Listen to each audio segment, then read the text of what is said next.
존경하는 국민 여러분, 독도는 우리 땅입니다. 그냥 우리 땅이 아니라 40년 통한의 역사가 뚜렷하게 새겨져 있는 역사의 땅입니다.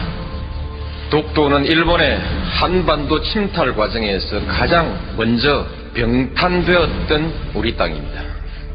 일본이 러일 전쟁 중에 전쟁 수행을 목적으로 편입하고 점령했던 땅입니다. 러일 전쟁은 제국주의 일본이 한국에 대한 지배권을 확보하기 위해 일으킨 한반도 침략 전쟁입니다. 일본은 러일 전쟁을 빌미로 우리 땅에 군대를 상륙시켜 한반도를 점령했습니다. 군대를 동원하여 왕궁을 포위하고 황실과 정부를 협박하여 한일 의정서를 강제로 체결하고 토지와 한국민을 마음대로 징발하고 군사시설을 마음대로 설치했습니다.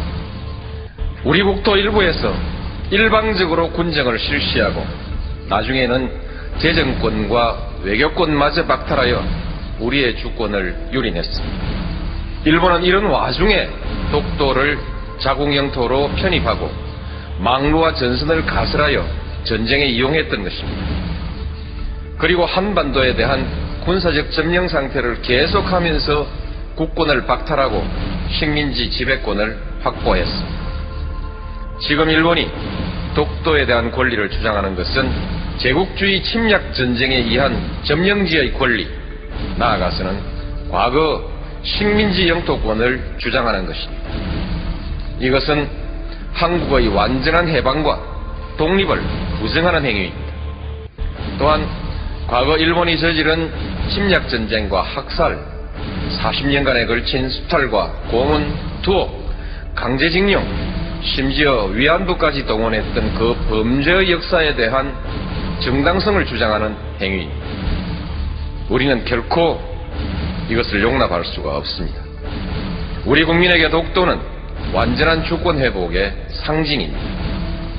야스쿠니 신사 참배, 역사 교과서 문제와 더불어 과거 역사에 대한 일본의 인식, 그리고 미래의 한일 관계와 동아시아의 평화에 대한 일본의 의지를 가늠하는 시금석입니다. 일본이 잘못된 역사를 미화하고 그에 근거한 권리를 주장하는 한 한일 간의 우호관계는 결코 바로 설 수가 없습니다. 일본이 이들 문제에 집착하는 한 우리는 한일 간의 미래와 동아시아의 평화에 대한 일본의 어떤 수사도 믿을 수가 없을 것입니다. 어떤 경제적인 이해관계도 그리고 문화적인 교류도 이 벽을 녹이지는 못할 것입니다. 한일 간에는 아직 배타적 경제 수역의 경계가 획정되지 못하고 있습니다. 이는 일본이 독도를 자기 영토라고 주장하고 그 위에서 독도 기점까지 고집하고 있기 때문입니다. 동해 해저 지명 문제는 배타적 경제 수역 문제와 연관되어 있습니다. 배타적 수역의 경계가 합의되지 않고 있는 가운데 일본이 우리 해역의 해저 지명을 부당하게 선점하고 있으니 이를 바로잡으려고 하는 것은 우리의 당연한 권리입니다.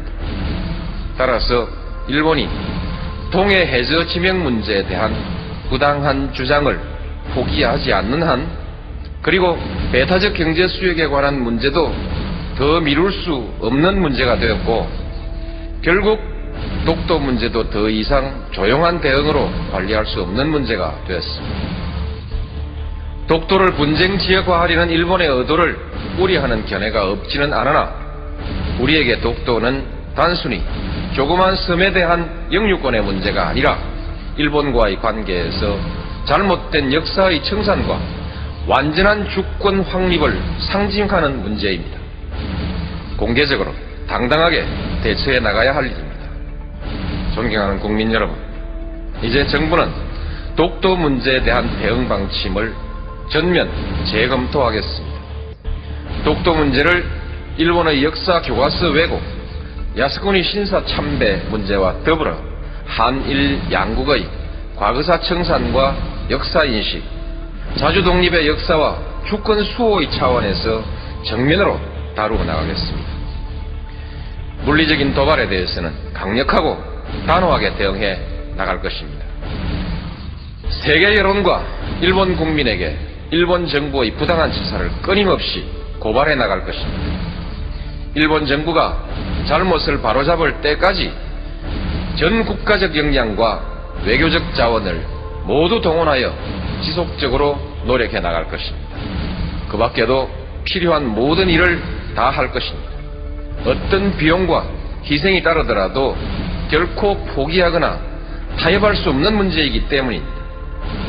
저는 우리의 역사를 모독하고 한 국민의 자존을 저해하는 일본 정부의 일련의 행위가 일본 국민의 보편적인 인식에 기초하고 있는 것은 아닐 것이라는 기대를 가지고 있습니다.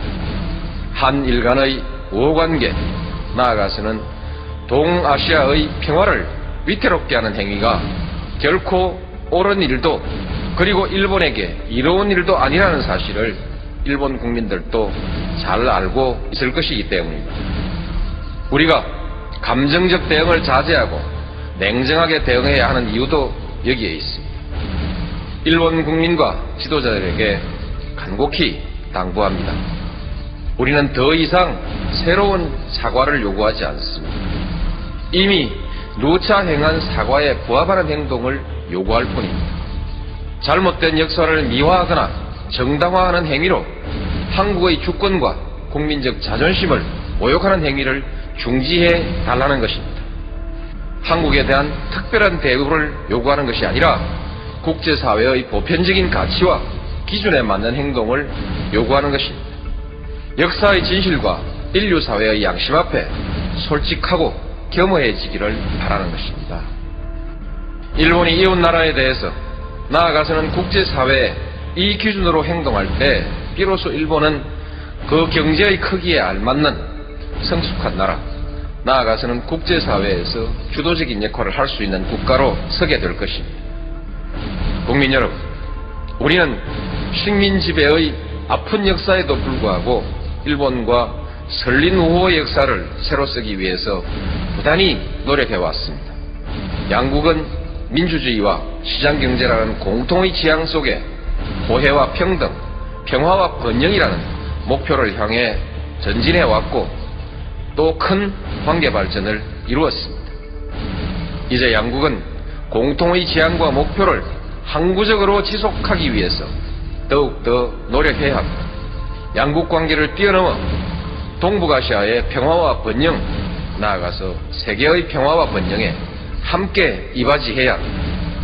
그러기 위해서는 과거사의 올바른 인식과 청산, 주권의 상호 존중이라는 신뢰가 중요합니다. 일본은 제국주의 침략사의 어두운 과거로부터 과감히 털쳐 일어나야 합니다. 21세기 동북아의 평화와 번영, 나아가 세계 평화를 향한 일본의 결단을 기대합니다. 감사합니다.